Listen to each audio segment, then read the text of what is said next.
आप देख रहे हैं बिहार झारखंड का सबसे लोकप्रिय यूट्यूब चैनल कुमकुम टाइम। सच के साथ कोई समझौता नहीं। केंद्र सरकार के द्वारा जातीय जनगणना के फैसले का श्रेय लेने के लिए स्मार्ट सिटी भागलपुर में एनडीए घटक दलों में मची है होड़। भागलपुर से एक अहम खबर, जहां केंद्र के नरेंद्र मोदी सरकार द्वारा जातीय जनगणना के फैसले को लेकर स्मार्ट सिटी भागलपुर में एनडीए घटक दलों में जातीय जनगणना के फैसले का श्रेय लेने के लिए होड़ मची हुई है। बिहार विधानसभा चुनाव के ठीक पहले केंद्र सरकार ने जाति जनगणना कराने का निर्णय लिया, जिसको लेकर लोजपा पार्टी के प्रदेश अध्यक्ष के निर्देश पर भागलपुर में लोजपा पार्टी के जिला अध्यक्ष सुबोध कुमार रमन की अध्यक्षता में, जहां केंद्र सरकार द्वारा जातीय जनगणना की घोषणा पर प्रधानमंत्री नरेंद्र मोदी एवं लोजपा प्रमुख का प्रशंसा किया है, वहीं जदयू पार्टी द्वारा जातीय जनगणना के निर्णय पर भागलपुर के सर्किट हाउस में मुख्यमंत्री और प्रधानमंत्री का आभार व्यक्त किया। इस दौरान लोजपा जिला अध्यक्ष सुबोध पासवान और पीयूष पासवान ने कहा कि जातीय जनगणना की मांग एक लंबे समय से की जा रही थी, अब परमिशन मिला है, जल्दी से पूरा किया जाएगा। भागलपुर से श्यामानंद सिंह की खास रिपोर्ट। आभार व्यक्त करते हैं कि आप लोग सभी लोग आए। आज हम लोग यशस्वी प्रधानमंत्री श्री नरेंद्र मोदी जी का आभार प्रकट करने के लिए प्रेस वार्ता बुलाए हैं, जो लंबे समय से हमारे आदरणीय राष्ट्रीय अध्यक्ष चिराग पासवान जी प्रयासरत थे कि देश में जनगणना हो।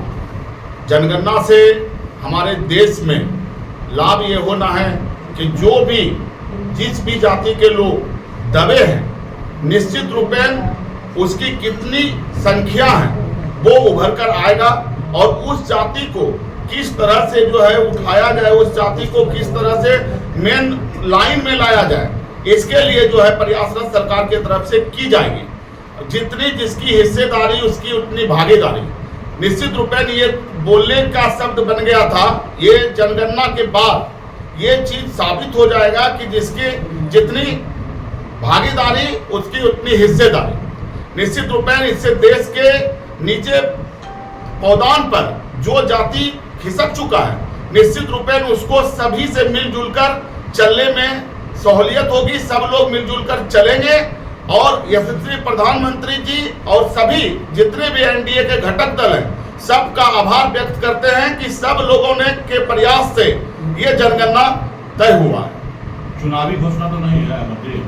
देखिए, चुनावी घोषणा इसलिए नहीं कर सकते हैं कि ये बात पूरे देश के लिए है। पूरे देश में ये जनगणना होना है। क्योंकि बिहार में चुनाव है, इसलिए आप लोग इसको चुनावी जनगणना कह सकते हैं, लेकिन ऐसी कोई बात नहीं है। ये जनगणना पूरे देश में होगा। पूरे देश में अभी चुनाव का कोई माहौल नहीं है, सिर्फ बिहार ही बचा है जहां जो है चुनाव होना है। तो निश्चित रूपेण ऐसा कुछ भी नहीं है, पूरे देश के लिए है। अगर सिर्फ बिहार में ये जाति जनगणना लागू करते केंद्र सरकार, तो निश्चित रूपेण कह सकते थे कि ये जो है चुनावी रणनीति हो सकती है, लेकिन ऐसी कोई बात नहीं है। पूरे देश के लिए है, इसलिए चुनावी रणनीति नहीं है। भागलपुर में लोजपा कितने सीटों पर चुनाव लड़ेगी? देखिए, भागलपुर में लोजपा कितने सीटों पर चुनाव लड़ेगी या नहीं लड़ेगी, यहाँ पर ये निर्णय हमारे आदरणीय राष्ट्रीय अध्यक्ष जी और एनडीए के जितने घटक दल हैं वो लोग लेंगे। क्योंकि क्या है कि हम जब आप गठबंधन में होते हैं तो गठबंधन का कुछ पालन करना होता है। निश्चित रूपेण हम गठबंधन धर्म का पालन करते हुए इन बातों को नहीं बता सकेंगे कि हम लोग भागलपुर में कितने सीटों पर चुनाव लड़ेंगे। विपक्ष तो अपना टीआरपी ले रहा है जनगणना पे। देखिए, विपक्ष का तो बस चले तो वो तो जाति जनगणना पे टीआरपी ले रहा है।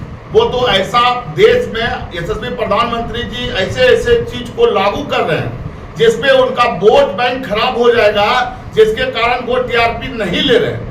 और निश्चित रूपेण इसमें उसका वोट बैंक खराब नहीं होते दिख रहा है, तो वो लोग जो है इसका सोच रहे हैं कि लाभ ले लें।